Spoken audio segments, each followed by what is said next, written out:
Bismillah, salatu wassalamu ala rasulillah. Assalamu alaikum, both Shoaib and Kamal. Welcome back to the Burhan Institute podcast series on Islam and science. And in this podcast, the goal is to map out the current scholarly position on the topic, on evolution, to showcase the different views and supporting arguments, to make them available to the community. The broader objective is then to educate the community and help them gain confidence in that topic, in evolution. So I have as a co-host Kamal, Associate Professor at the Gulf University of Science and Technology, Associate Professor of Applied Mathematics in Quantitative Biology.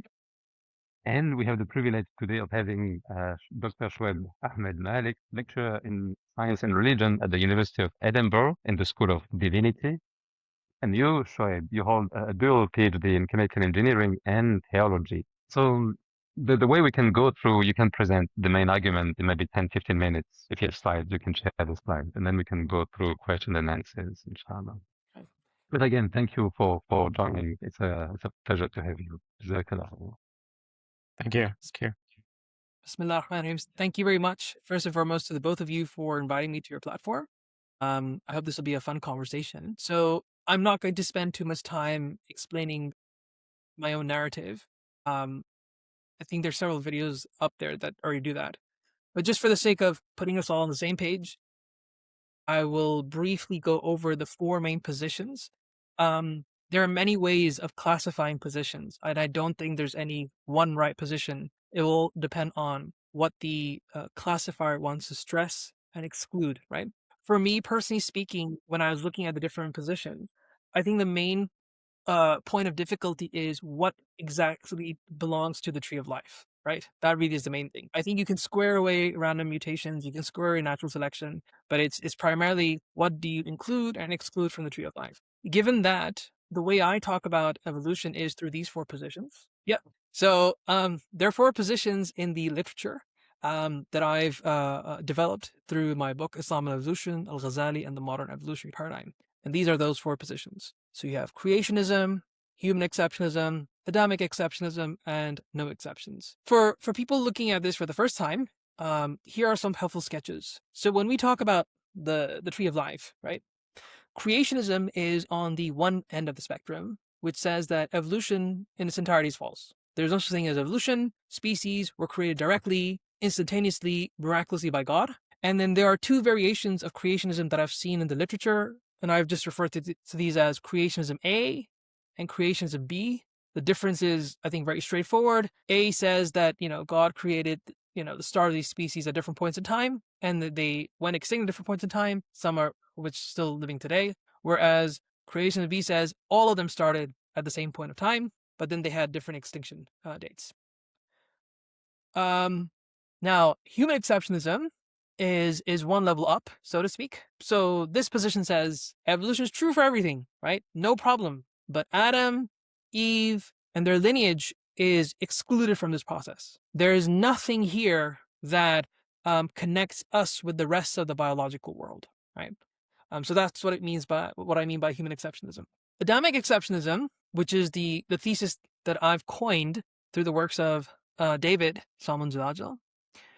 This thesis agrees with human exceptionalism, that Adam and Eve are miraculous individuals, no problem there. It also agrees with the thesis that all of us have a lineage that go back to those two. But it still allows the possibility, the porosity of interbreeding. So imagine if, you have Adam's descendants, there could still be other hominins around who may have interbred with Adam's descendants, thereby leading to the biological continuity that we have in our DNA with the rest of the biological world. To make this sharper, in case the position between human and Adamic exceptionalism is unclear, we have two diagrams. On the left is human exceptionalism. So imagine if at some point in time Adam popped into existence miraculously, and that led to current day Homo sapiens. As you can see, there's no interbreeding whatsoever. Nothing is happening there.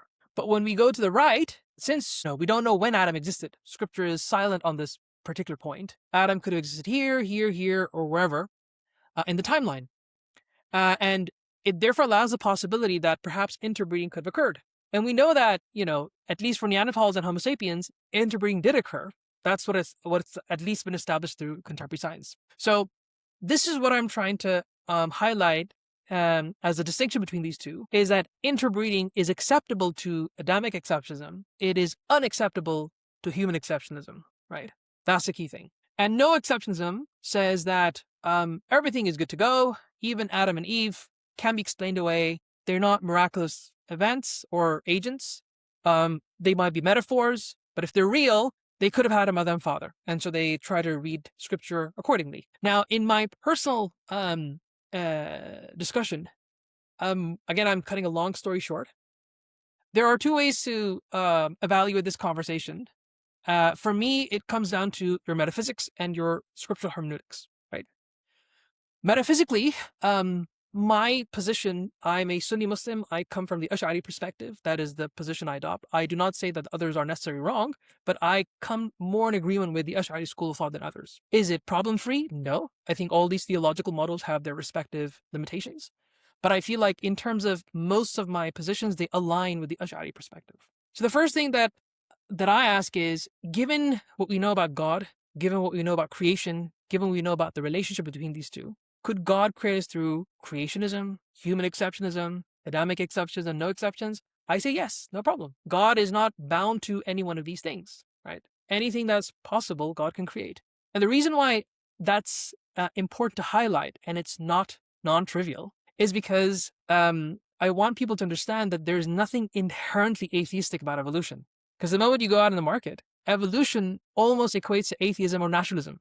But if you can revise this metaphysics and say, can God create us this way, given his power? The obvious answer is yes. All of these are possibilities, every one of them. Now, when it comes to then scripture, which is where now we get more specific in terms of what God did actually do, I maintain that creationism is completely compatible with the Qur'an. Right? You can be a Muslim and hold on to creationism. You can be a Muslim, hold on to human exceptionalism, right? No problem there. This is Sheikh Qadi's position, for example. You can also hold on to Adamic exceptionalism. The Quran does not specify when he existed. It doesn't specify if there are other hominins around. It doesn't specify about interbreeding and all that, right?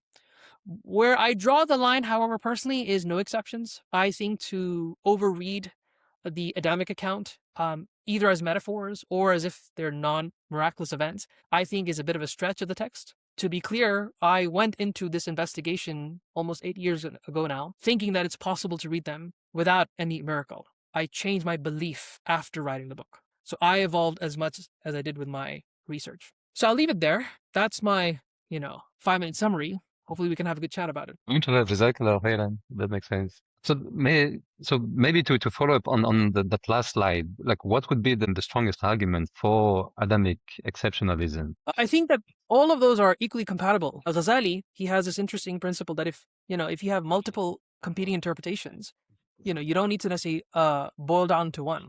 Now, according to the theory of evolution, so the way I respond is as follows. Theologically, all of these three options are open. As a Muslim, you can be a creationist, human exceptionalist, or an Adamic exceptionalist. I think you're fine with those. So if you're uncomfortable with evolution, khalas, be a creationist. If you're uncomfortable with evolution, right? I have no problem with that, right? Theologically, you're fine. I'm not talking about the status quo of science. I'm saying theologically if it troubles you. Now, if you're comfortable with evolution, khalas, ahlan wa sahlan, be a human exceptionalist or an Adamic exceptionalist. If you dislike interbreeding, then be a human exceptionalist. If that doesn't, make you uncomfortable, then you can be an Adamic exceptionalist. The motivation for Adamic exceptionalism is how far can you align yourself with this very well-known theory where biological life seems to be very interconnected, and we're not an exception to that, right? So I feel that's a motivation for Adamic exceptionalism, but theologically all are on the same page. Okay, so to add to that, it's a bit like, as a Muslim, I'm not required to believe at a theological level in the helium atom, nor am I theologically required to disbelieve in the helium atom. Neither position is important for my salvific purposes. There's no book of Aqidah where it says, أَيُّهَا الَّذِينَ آمَنُوا, believe in hydrogen or helium. There's no doctrinal commitment there, right? So that is theological indifference. And I say that these are the limits given at least this methodological control, and those are your options. That's it. So, okay, following on what you just said about the helium atom, would you say then that the way Adam came into being onto Earth shouldn't be part of the creed? Like Sorry? whether you like the way Adam came into being, whether it's creationism, human exceptionalism, or Adamic exceptionalism, you wouldn't put this within the creed. I would say that Go ahead. In terms of the Adamic account, Adam and Eve, for the most part, are assumed to be miraculous creations, right? There are enough ahadith and ayat. I don't think that's being questioned here. What I'm saying is, however, to overrule those and interpret those as if they can be read as metaphors or they can be read as having mothers and fathers, I think that may potentially rub against certain doctrinal commitments, I suspect. Right, I see. Excellent. Yeah, because that is a point, that is a denominator across all three positions. Adam and Eve are miraculous agents in creationism, human exceptionalism, and Adamic exceptionalism. That's a common denominator across all three. I just have in mind some of the Christian stance where they see that if you assume that Adam came through a process of evolution, alayhi salam, they would see this as a miracle in itself as well. I think it comes down to your definition of miracles. So I have no problem if somebody gives me a clear hermeneutic where they can square all the verses and the hadith in a way that salvages Adam as some kind of process. I have no problem with that.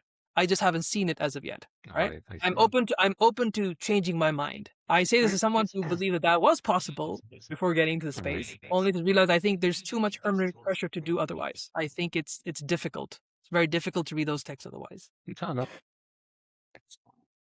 Yeah, so I guess, I mean, obviously there's been a lot of discussion about human exceptionalism, and obviously you've experienced some kind of, I guess, surprise maybe or resistance. And I guess the most obvious reason being that there is a kind of traditional account that people have. I think the Jews, the Christians have a similar understanding of there being only Adam and Eve. And then, even in the Tafsir, for example, there's the idea that they would marry the siblings, brothers and sisters, etc. So how do you see that traditional account? Is that just maybe a kind of a sort of a folklore, something which is not really part of the religion, or maybe just a mistake based on they didn't have the science available? Or how do you respond to that sort of kickback? There are three things here. Number one, we have to understand that everyone is dealing with their imaginal spaces, right? The theory of evolution did not exist as an idea in their time. So for us to, push that against them and say, because they said that there's nothing apart from Adam and Eve whenever they were created, no other hominids around. I think that's anachronism. We're applying,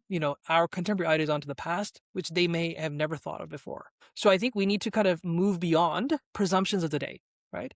This doesn't necessarily mean they're wrong. Given what they knew, this was the best that they could do, right? And this happens not just with evolution, it happens even with the cosmos. We went from geocentrism to heliocentrism. We went from the four humors to now having chemical compositions, biological compositions, right? We don't bat an eye with those, but all of a sudden here, this is a problem now, right? So I think that understanding scientific context of the day is very important. Number two, all the hadith that you talked about regarding, marrying twins, they're Israeliyat. They're absolutely weak. They have no basis for creedal commitments. So they don't have the strength of being elevated to doctrinal stuff. Number three, I would actually push back and say there are actually interesting precedents in our tradition where the idea of interbreeding is actually possible. And this is human-jinn interactions, right? So I did not know about human-jinn interactions before writing my book. I'll be very frank with that. I only found out about this after a Salafi brother told me about this on Facebook. His name is John Fontaine, very important, very big Dawa guy. He messaged me on Facebook saying, Shoaib, have you heard about Ibn Taymiyyah and his discussion about human jinn? And that opened the door, and it made me realize it's not just Ibn Taymiyyah, it's across all four Sunni madhabs. Whether you're Shafi'i, Hanafi, Hanbali, Maliki, it's there in all the books. That's one of my current articles that I'm working on, to show people that it's in our text, right? Not just that, it's not just human jinn, it's also humans and insanul ma, mermaids. There are discussions even about us procreating with mermaids, right? So I feel like people, if you kind of equate yourself with the tradition, they were far more radical in terms of exploring these ideas. And this, I think, leads to a very clear precedent for something like Adamic exceptionalism. I would argue, in fact, having relationships with jinn, having children with jinn, is far more radical than the idea of Adam's descendants interbreeding with other hominids. So if I could just follow on that then, because, we've been discussing, Adrien and I discussed with different people, etc. I guess one thing that would come to mind is that if it was accepted that there was Adam and Eve and a whole bunch of people and a few odd interactions breeding with mermaids and jinn, if you want to entertain that, that would still be very much within the traditional view of Adam and Eve. That seems to be quite different to saying there was Adam and Eve and then 1,000 other people, if that is what you're suggesting, or is not like suggesting, what you would consider acceptable, that I think what some people would say is that, well, that completely disrupts the whole idea of Adam and Eve being the parents. If there's 1,000 people, it's a bit like, what's his name?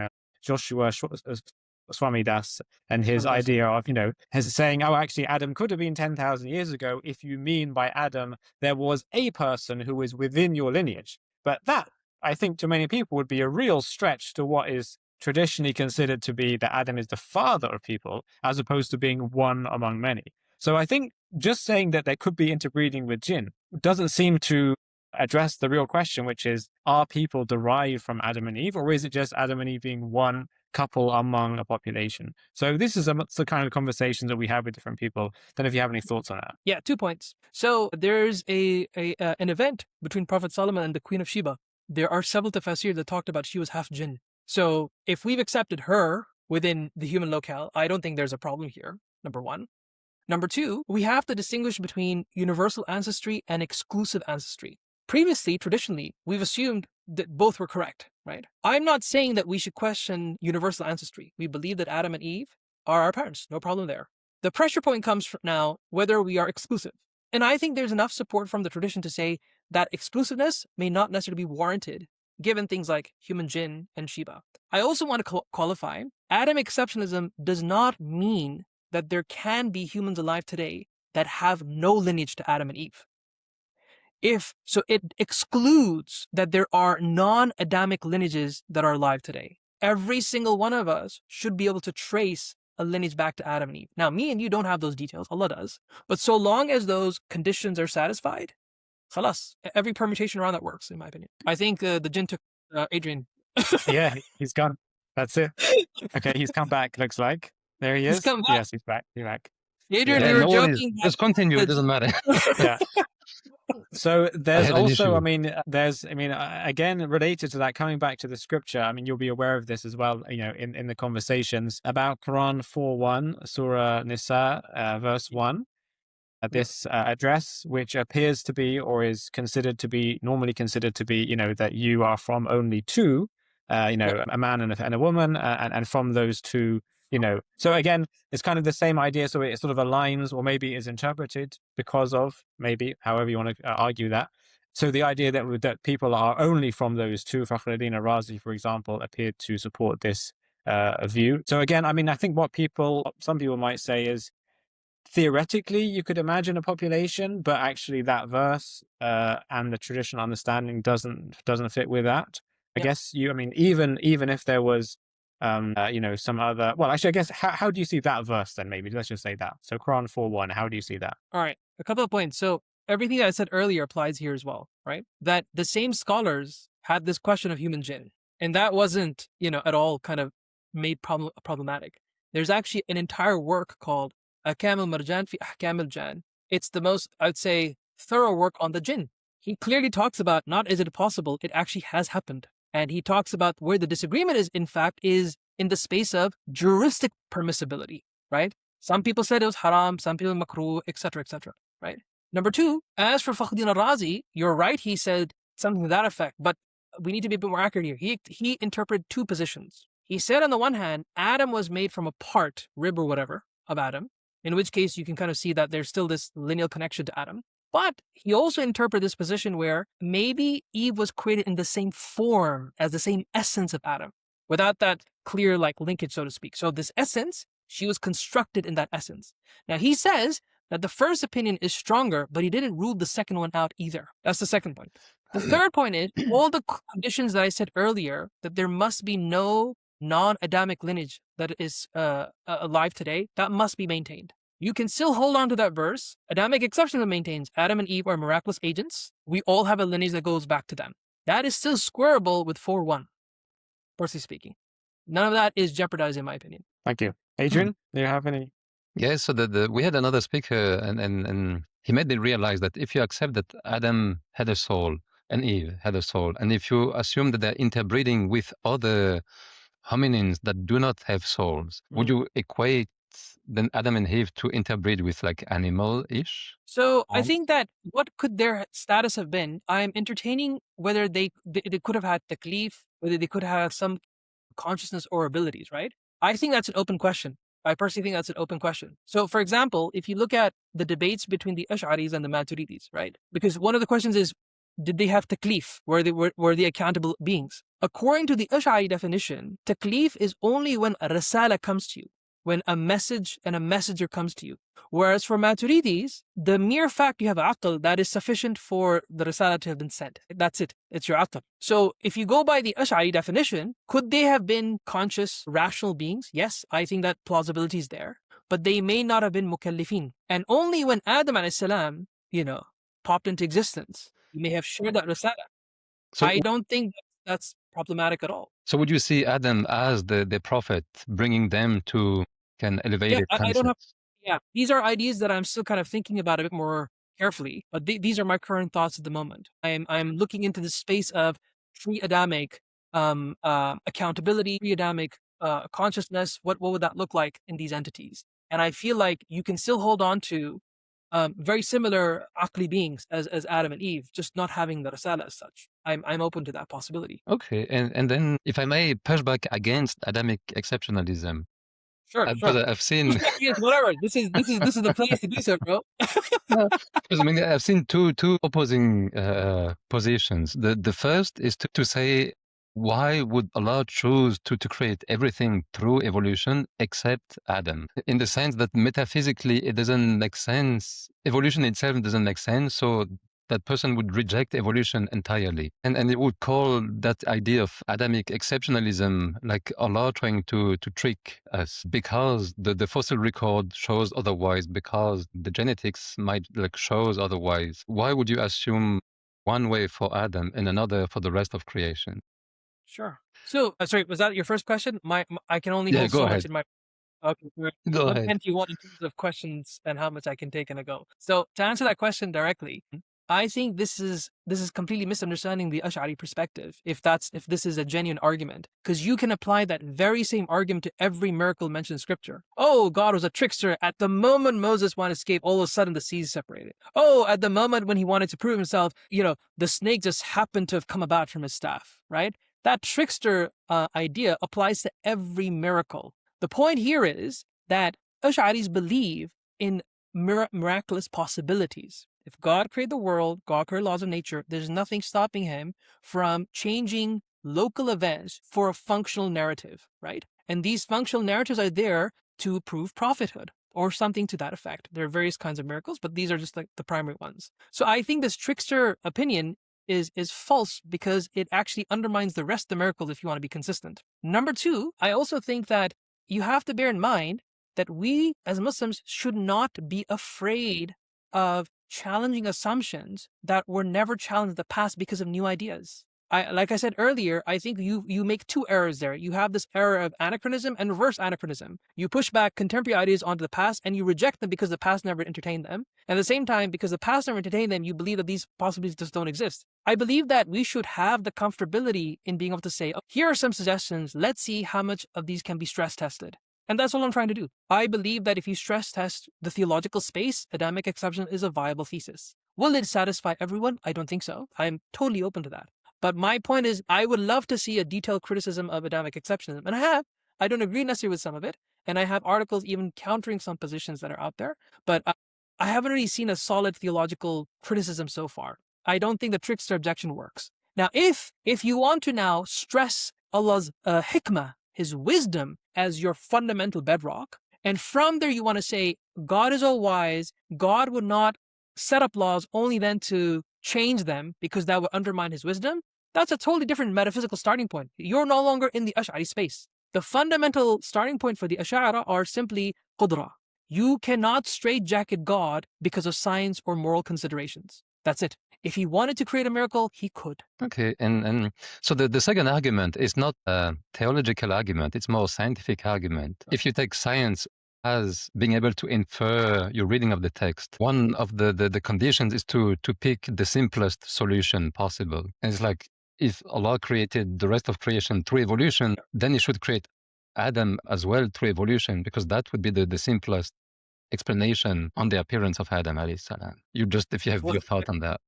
So the objection is simply because of science holding on to stable patterns. We believe that stable patterns can never be Yes, if revoked. you want. Okay, yeah. Well, then that epistemology is missing scripture, right?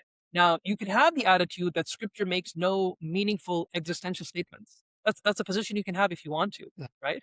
But if you are at least a Sunni Muslim, I think that and Shias as well, I would say they have no problem using scripture to be able to make meaningful things. Like for example, I would have no commitment to Moses if he wasn't mentioned in scripture. I would have no commitment to Adam if he wasn't mentioned in scripture. If Adam wasn't mentioned in scripture, no Muslim would ever have to worry about Adam. No Muslim would ever have to worry about Moses, but he's there. He is in scripture. That's why we hold on to those things as important points of belief. So the same thing here, miracles are mentioned in scripture.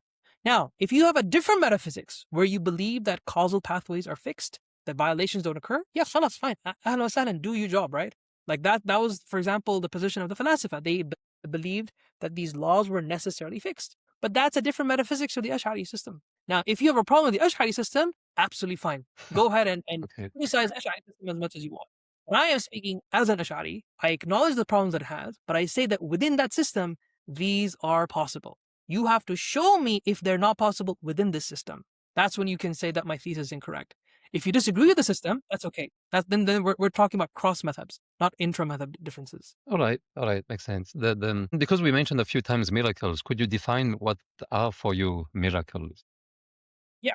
So we believe that there are stable laws of nature. These laws of nature are the manifestations of Allah's will. It's what He does habitually, right? That's Allah. A miracle is when God changes His habit such that it defeats your custom experiences, right? That's how it's generally understood. So, for example, we know from thermodynamics, we know from physical chemistry. Adrien, this is your territory. It was once mine, but I've left that now, right? We know that large bodies of water do not just separate, right? They just do not separate like that, right? In such large scale. We know of no natural law that does that. You can appeal to this micro improbability from quantum mechanics, though that has its own contentions, but we know from those laws that doesn't happen. So against those laws, when something radical like that occurs, that is what we refer to as a miracle. So that it's to do with the changings in the habits and patterns that God has instantiated. There's a further qualification that a prophet then says this is on behalf of God. And then the third qualification is to consider this a prophetic miracle is that it is inimitable. It cannot be replicated. So if you go back to the time of Moses, the magicians fell to their knees precisely because they knew, based on their understanding of illusions and trickery, this could not have been done with their knowledge system. This exceeded their knowledge capacities. Same thing goes with Moses splitting the seas. Same thing goes with the miracles of Isa, right? That's how we define miracles.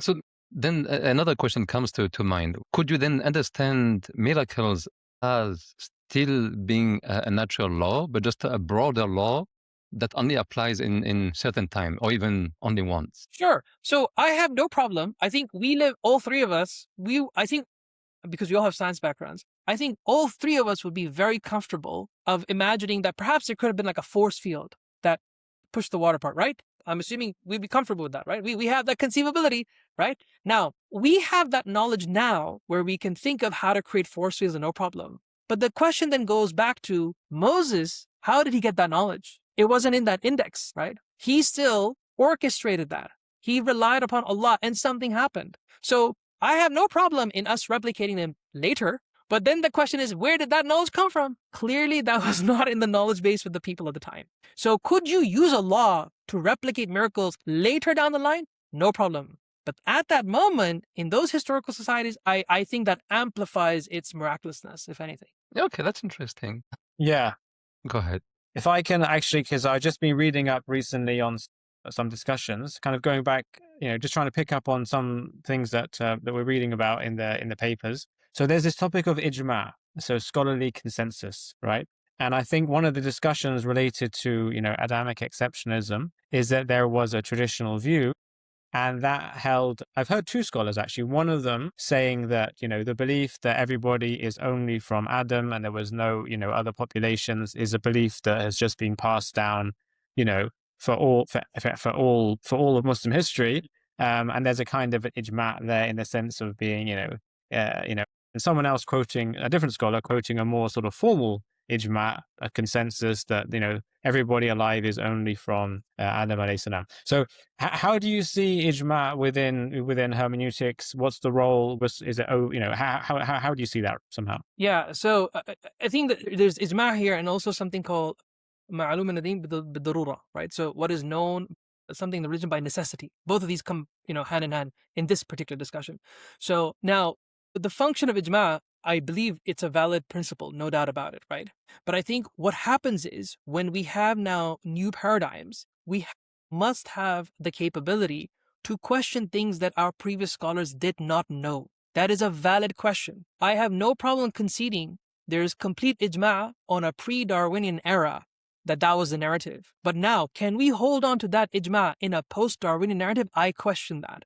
I seriously question that, right? Now, if some people still want to hold on to that, that's absolutely fine. But I think that what that does, it obfuscates developmental discourse. And I think that is where we get stagnation in theology. Now, I think that everybody should be welcome to the table, provide their perspectives, and see what holds, what doesn't hold. From the science, from the theology, bring your perspectives. That's why I have no problem when people criticize Adamic exceptionalism, whether it's from Ijma or not. My own problem is, however, because of Ghazali himself questions Ijma in his works. He doesn't view it as sturdy as possible as people make it out to be. My current position is that it is now becoming more of a social political control mechanism to hold on to certain opinions. And that's fine. That's absolutely fine. And it has its validity because you don't want to let everything rip. But I think that we now have ideas which we didn't have before. And we should have the right to be able to ask questions and be able to provide opinions that can be stress tested out there. Like I said, I am perfectly open to Adamic exception being ruled out categorically. No problem there. But I think that we should not use a trump card, the authority trump card, just because we don't like a proposed solution.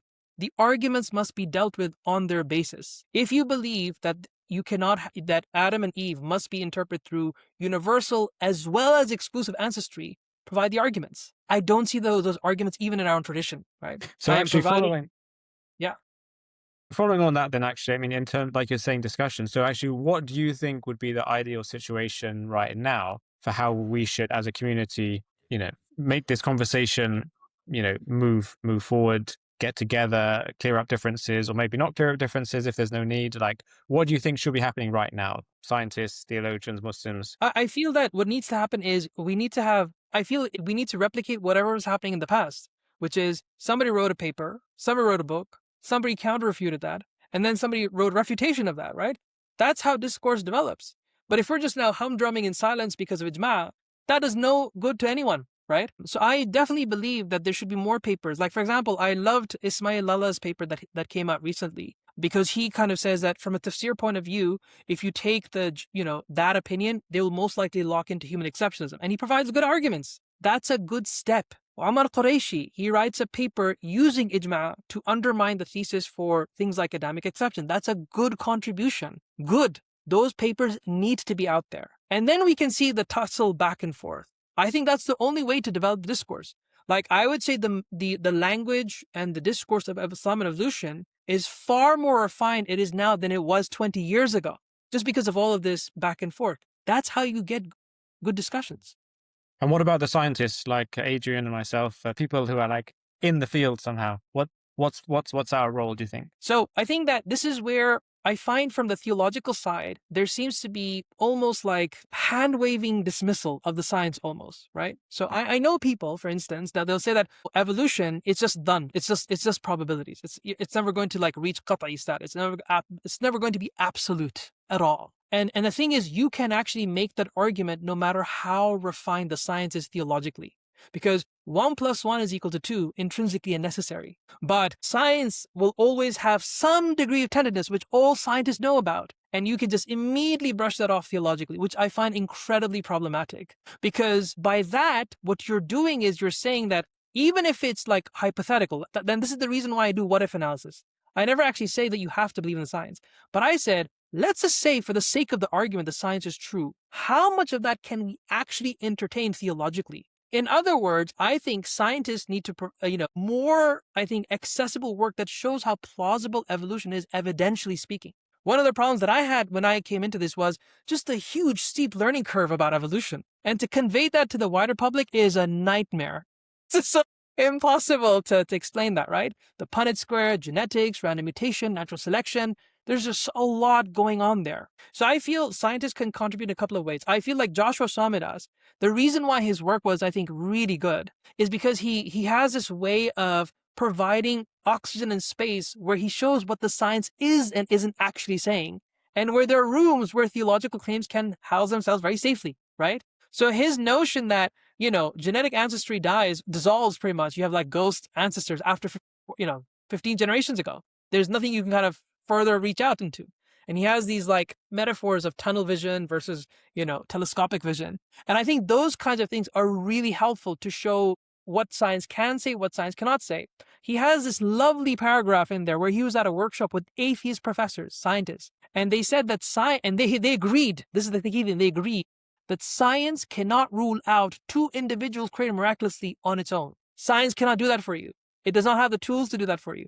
So him bringing these like parameters of observation, parameters of what is possible or not through genetics and evolution, I think was phenomenal because it provided theologians with a whole new landscape to think about things like Adamic exceptionalism, for instance. Yeah, it's really interesting. So then would you put evolution at the same footing as, let's say, quantum mechanics or relativity?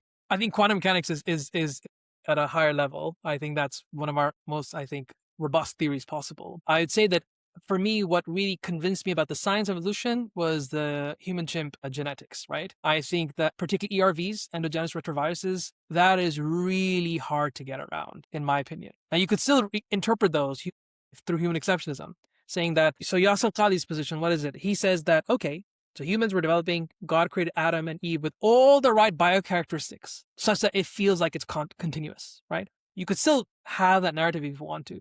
But I feel in the scale of things that I'm more edging towards Adamic exceptionalism precisely because of ERVs. I think that it's more plausible to my mind at the very least. Maybe just for the listeners, can you explain what ERVs are? Endogenous retroviruses. So in very simple terms, we have a biologist right here who will probably put me to shame on this. But in very simple terms, it simply means you have viruses that leave scars on your DNA, right? Such that if I have an ERV, there's a scar that comes on my DNA. Now, every child and every descendant that comes through me will have those same scars down the line, right? And that's what we mean by ERVs. Now, we have several genetic scars that we share with chimpanzees, such that the probability that these were in the exact location, in the exact space, and the frequency of them, if you wanted to believe these on creationism, it's like believing in the most improbable scenarios possible. A miracle. That's why I tip over to... Sorry? A miracle. Miracle! Yeah, it's a miracle! Why not? No?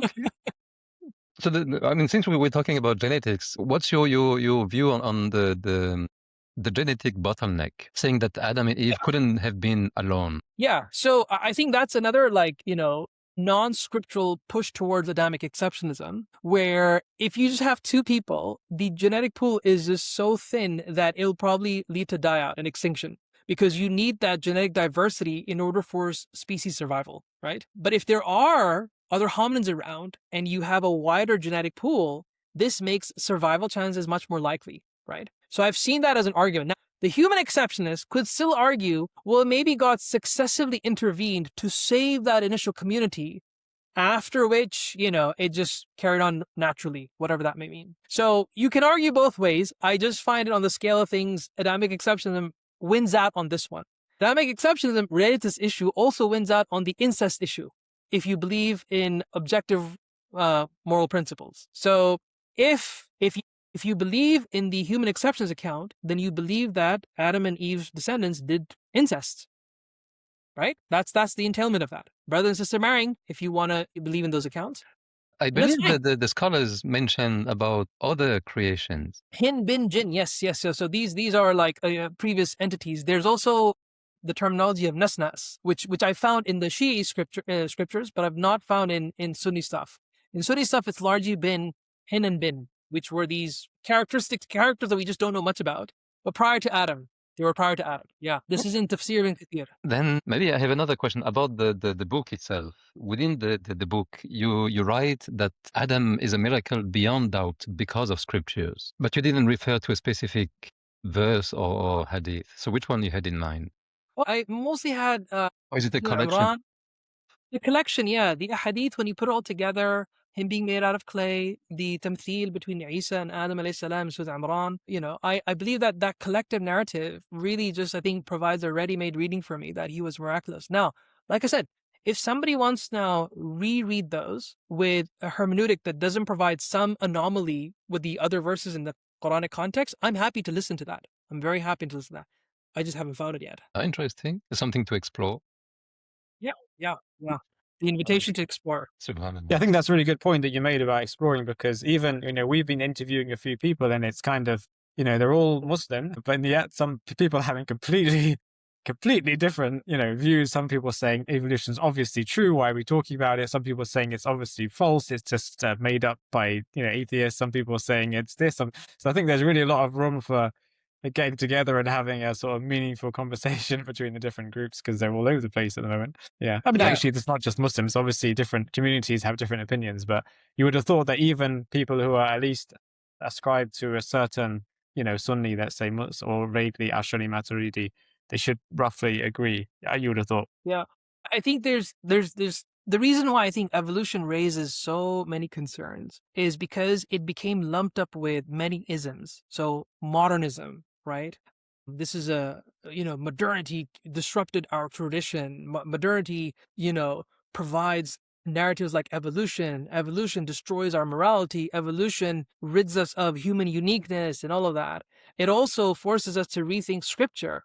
And I think because there's so many questions in one melting pot, that the safest thing to do is just reject, right? And I can understand that. I also think that evolution is now also linked to political revolution. It has a political layer as well behind it. That's why in some states, if you talk about evolution, it can perhaps mean political upheaval, for instance, right? Evolution also is now equated with atheism, because it's like, oh, look at this atheistic theory. And my first question is, where on earth did you get this as atheistic? You have genuine religious people on the other side, Christians, who believe in the theory of evolution, right? You may disagree with Christianity, fine. But these are God believers, right? These are God believers on the other side as well. I'm not saying the entire community is God believers, but at least qualify your statements very, very well, right? So what's surprising to me is that we actually had very composed responses to evolution in the early days. In 1885, Hussein al-Jisr wrote a work called Ar-Risala al-Hamidiyya. It's about a 500-600 page work. And in there, he has like about 50 pages on evolution. So you know what he says? He says that, look, base in mind, this is 1885. And so even the work that he's received is in Arabic, which means it's like perhaps maybe not the latest version because it's gone through translations, right? And remember, the literature came through most likely creationist circles because the institutions around him were mostly Christian missionaries. So AUB, American University of Beirut, right? That was the Syrian Protestant college, right? So the material that he read, he said that the science was not strong enough to convince him that it was evidentially strong, right? That's fine. Then he stripped the metaphysics. So if you believe that this is a metaphysical naturalistic scheme, will we deny naturalism to begin with? He then says, scripturally, we have room for this, but he doesn't qualify what did he mean by there's room for this in our theory. So he had a very calm and composed response. Today, however, it's just riddled with so many isms that we have just lost the ability to have, composed discussions about it, which I think we should, relax. I do feel this, and this is my personal narrative. We as Muslims, we're living in a post-caliphate, in a post-colonial environment where we are in a very inferior setting at the moment, very inferior setting. And when you live in an inferior state, you become much more defensive about the tradition, right? Because you want to preserve the tradition. You want to preserve authority. You want to preserve the ulama of the past. When you're in that mind state, you cannot be critical with the tradition to maybe think of new narratives. And I think we need to have not necessarily complete audaciousness, but at least have some courage to say, let's rethink things, guys. It's okay. We respect these ulama. We understand where we are, but let's just think a little bit. would you agree to call I mean, evolution like a Copernican shift? Because What? like to the fact that we can even discuss evolution within a theological framework, to call this a Copernican shift, the same way Copernicus Yeah. changed from like geocentrism to heliocentrism. The Earth is not that supernatural anymore. The same Right. way. See, Go ahead. yeah. No, I don't. I think that the idea that the world is not supernatural anymore. Look, I still believe in angels. I even talked about angels in my book in a footnote. People don't know that, right? So which academic work do you know talks about angels and evolution in one setting, right? So I think you can easily believe in evolution, but not lose the natural setting. If you believe in occasionalism, where God is in complete and control of everything, whether that's through creationism or evolution, God is not gone. He's there every single moment, everywhere. So I refuse to believe that I think we have let certain scientists dominate the narrative, which has led to a huge bifurcation. At least in this regard, I have to give it to Richard Dawkins. If there's anyone who's done a more successful job than Richard Dawkins, I'd like to see. But he has genuinely convinced the world you can be a religious person or an evolutionist, but you can be both. He has successfully done that to a large degree. No, that's true. I take. Subhanallah. Then, so you maybe to come back on the assumption, you said you studied as an Ash'ari, from an Ash'ari perspective. Why would you align more with Ash'ari than anything else? And you said also that Ash'ari might not be perfect. What do you mean by not perfect? So I've now come to the conclusion that I think all theological models have certain strengths and weaknesses, and anyone who's studied theology for long enough will know exactly what I'm talking about.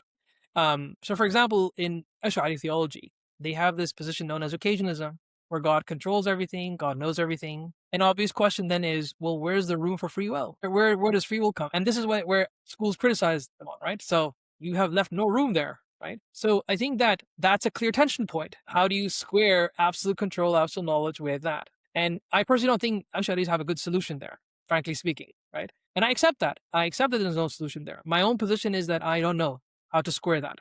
I still want to preserve and hold on to occasionalism, but I don't know how to square with genuine free will. Do I believe there's genuine free will? Yes, I do believe that we have sense of free will. But that's what I mean by these tension points. You have other tension points in other schools of thought, right?